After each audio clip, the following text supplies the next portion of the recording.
Okay, good morning. Chapter 37. Several days later, when Susan and I went into the village, I stopped at the pub to say hello to Daisy. "Oh, dearie," said her mother, pulling me against her large bosom and kissing the top of my head. "I've sent her away," she said. To Susan, she added, "You'd better send yours too." The village was evacuating its own children. Across the channel, Hitler's army waited less than 30 miles away. He invaded the Channel Islands, Guernsey, and Jersey, which belonged to England. The Channel Islands had surrendered. Kent, which was the part of England where we were, was the closest bit to the German army in France. When Hitler invaded, he would land in Kent. Susan said nothing to Daisy's mother, but later told Jamie and me not to worry. If our mother wanted us to go somewhere else, that was one thing. But until Susan heard from our mother, we were staying put.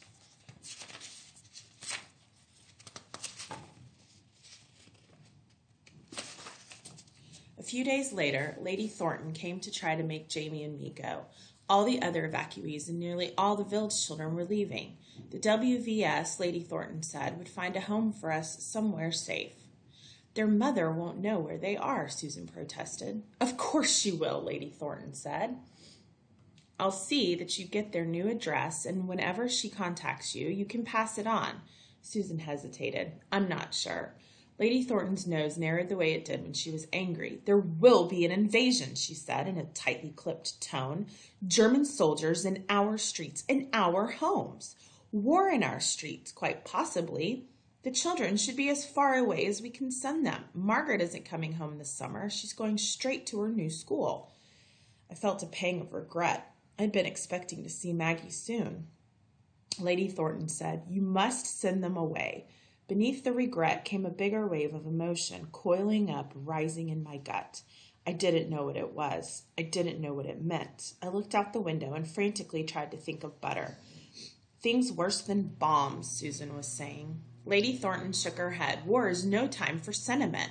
"Is it sentiment?" Susan asked. Her voice sounded far away behind the humming in my ears. Susan put a hand on my shoulder. "Look at them," Susan said. "Look at Ada. If she gets put with the wrong person, she'll go right back to where she was." I shook my head, struggling to stay with them, to hear them above my increasing panic. But Lady Thornton didn't reply. When I risked a glance at her, she was staring at Susan with an expression I couldn't read. "She isn't easy," Susan said, "but I'll fight for her. I do fight for her. Someone has to." At last, Lady Thornton spoke. "I see," she said quietly. "I'm not sure you're correct, but I do see what you're saying.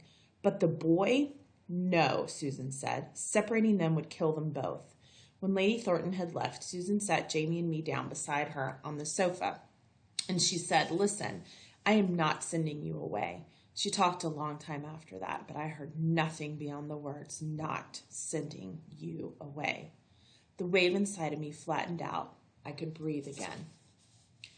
"How do you feel about it?" Susan asked me. How do I feel? I had no idea. I didn't know the words to explain. I was choking, and now I can suddenly breathe. Susan waited for me to say something. I still felt dizzy, overwhelmed. I swallowed.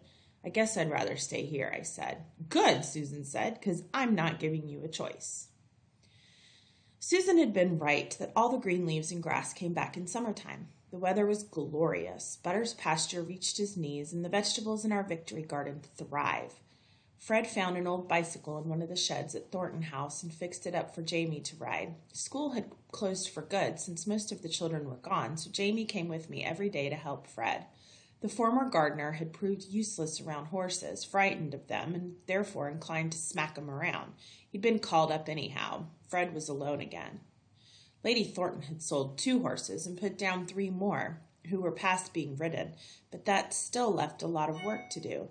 The best pastures had been taken over for crops. The government sent land girls to take the place of the enlisted male farm workers. They moved into the old stable boys' apartments, but they only helped with the farming on the estate, not the horses. "Horses aren't important these days," said Fred. Jamie was finally permanently and completely banned from the airfield. They were too busy to have him around. Planes took off in bunches all day and all night. We could see them high in the sky, tiny specks patrolling the channel, watching, waiting for the invasion that would come. I struggled to fall asleep in the long, bright summer nights. Jamie and Bovril snorted in unison. loudly. One night, when the noise grew too much to bear, I crept downstairs to the slightly darker living room. Susan sat on the sofa, her legs curled beneath her, staring into nothing. It was not the deep and staring from the year before. "Can't sleep?" she asked when she saw me. I shook my head. Susan patted the sofa beside her. I walked across the room and stood in front of her, my good foot and the crutch tips deep in the plush rug, the toes of my bad foot barely brushing the ground. "Everyone still thinks I should send you away," Susan said. I nodded. Lady Thornton said so often. I went to Susan's WVS meeting sometimes to help sew, and Lady Thornton made a noise in the back of her throat every time she saw me. "Part of me does agree," Susan continued. "I know they mean well, but I also understand now why some of the mothers from London took their evacuated children back so soon. Some things you've got to face as a family. Hitler was in Paris. He could be in London next week. For the longest time," Susan went on, "I thought I was neglecting you. I didn't take care of you the way my mother took care of my brothers and me. My mother watched me all the time. She always kept me neatly dressed. She ironed my shoelaces. She would never have let you run wild the way that I have. But now when I look at you, I think I didn't do so badly. I think you wouldn't have liked being raised the way my mother raised me. What do you think, Ada?" I sat down on the sofa. "I never know," I said. "When I'm not thinking, everything's clear in my head. But as soon as I try to look at it, I get confused." I leaned against the back of the sofa. "I understand," Susan said. "Sometimes I feel like that, too." I leaned my head against her the tiniest bit. She didn't move. I leaned a little bit more. She put her arm around my shoulders so that I was nestled against her. As I drifted into sleep, I thought I felt her lips brush the top of my head. The first air raid was worse than Christmas Eve. Chapter 38. It came the second week of July. It had been a hot day, so we had kept the windows wide open and the blackouts down. For once, I'd fallen into a sound, dreamless sleep. Whoop, whoop, whoop, whoop, whoop, whoop. The sirens at the airfield wailed louder and louder. You'd have thought one was in our bedroom. Jamie jumped up, scrambling to keep hold of Bovril, who thrashed and scratched in an effort to get free. I grabbed my crutches. Susan came flying in, her dressing gown flapping. "Hurry! Hurry!" she said. I couldn't hurry. Going downstairs took time. My hands shook. I wouldn't be fast enough. I would be bombed. Jamie ran ahead, but Susan waited for me. "It's all right," she said. "Don't panic." Across the living room, out the back door, Jamie ducked into the Anderson shelter and stuffed Bovril into his basket. The cat howled. He sounded like a baby screaming in pain. I stood at the door of the shelter. I'd never yet gone inside. I hated it. It scared me. It was so much like the cabinet under the sink at home. You know, the one with the roaches. I could never see them or stop them. "Ada," Susan said, behind me. "Move!" I couldn't do it. I couldn't go inside, not into that damp shelter that smelled exactly like the cabinet, not into the darkness, not into the pain. The siren wailed. Jamie shouted, "Ada, hurry!" A noise like the plane exploding. Bombs, real bombs. Here in Kent, German bombs everywhere. Everyone feared. Here in the cabinet under the sink. Susan picked me up and carried me down the stairs. The smell enveloped me. I could feel the cramped cabinet, the roaches. I could hear Mam laughing while I screamed. I screamed. Another bomb. More screams. From Jamie? From me? How would I know? The memory of the cabinet seemed real, seemed to be happening right at the moment. I could see the cabinet, feel myself being shoved inside. Terror enveloped my brain. Suddenly I felt something tight around me. A blanket. A rough wool blanket. Susan wrapped me in it the way she had on Christmas Eve. Tight. Round and round. "Shh," she said. "Shh." She put her arms around me and laid me on a bench and then half sat on me, squishing me beneath her backside in the shelter wall. "We're all here. We're safe," she said. She took Jamie onto her lap. "It's okay, Jamie. She's just frightened." "It's okay," Jamie whimpered. "We're safe," Susan said. "It's okay." The pressure of the blanket soothed me. Gradually, I came back to the shelter, to Jamie and Susan. I stopped screaming. My heart didn't pound so hard. I breathed the smell of the wool blanket wet from my tears instead of the shelter cabinet dampness. From outside, we heard another blast further away and the ack-ack of the anti-aircraft guns in the airfield. We're okay, Susan said wearily. We're okay.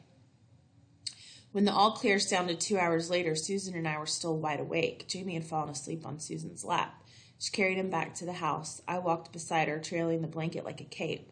We lay down in the living room, too worn out to climb the stairs. Late the next morning, when we woke, Susan said, Ada, there will be more bombs. We have to go into the shelter. You better get used to it. I shuddered. I couldn't imagine doing that again. What set you off? Susan asked. Ma'am's cabinet, the way it smells. I made myself go somewhere else in my head fast before panic overwhelmed me. Butter. I imagined writing butter. Susan tapped my chin. We can change the smell. She went to the market and bought aromatic herbs, rosemary, lavender, sage. She hung them in the shelter upside down from the edges of the benches, and their smell filled the little room even after they were crumbly and dry. I couldn't smell the dampness anymore. It helped. I still panicked.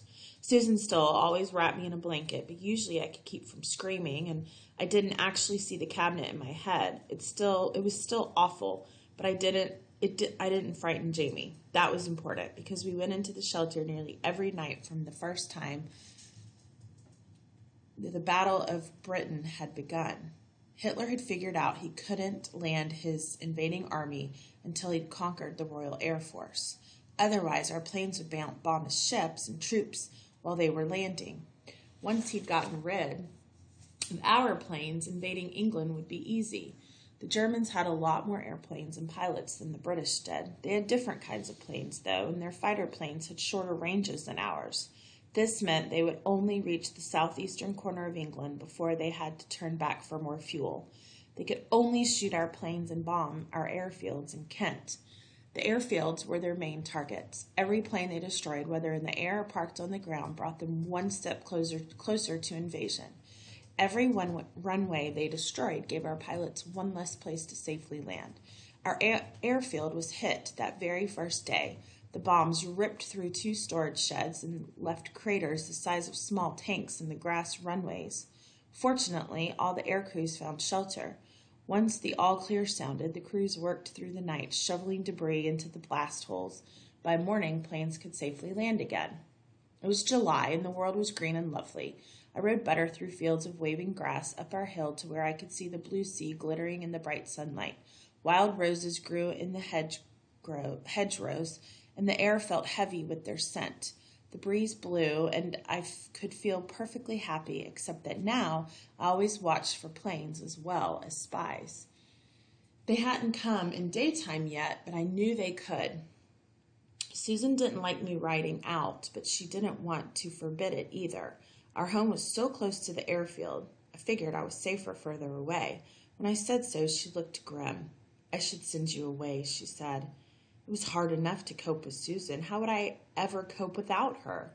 What if we got sent back home? I stared at the tips of my shoes. I can't leave Butter, I said. Susan sighed. You survived without a pony in London.